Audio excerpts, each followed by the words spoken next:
Hi ma'am, can you tell me about yourself? Hi, sir. Good afternoon.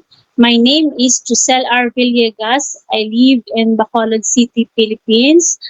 I am a single with children. Do you have kids? Yes, sir. I have five children. My eldest is 21 years old, daughter, and the second daughter is 20 years old, and the third son is 18 years old, and the fourth daughter is 7 years old, and the youngest one is 1 year old. Can you tell me about your educational background?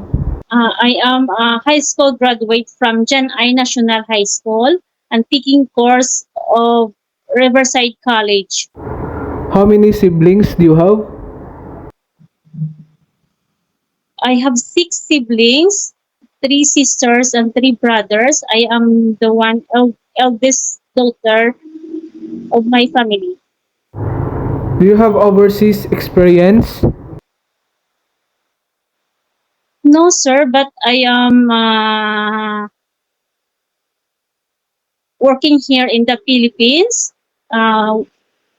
Tokopos employer with two kids, 1 year old and 2 years old, and I do household chores, ironing, laundry, cooking, and taking care of their children.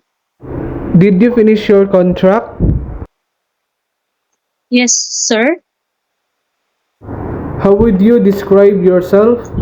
I am simple, mother of my children, honest, flexible, and hardworking.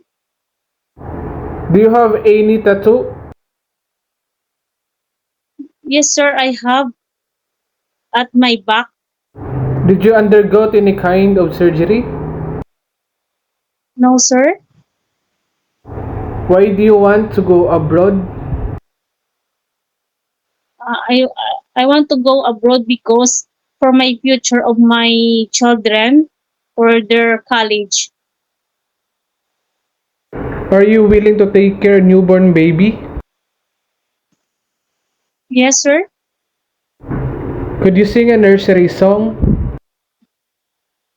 Yes, sir. Johnny, Johnny, yes, Papa. Eating sugar, no, Papa. Telling lies, no, Papa. Open your mouth, ha, ha, ha. Are you scared of cats or dogs? No, sir. Give me your idea how can you take care of naughty children and children with tantrums?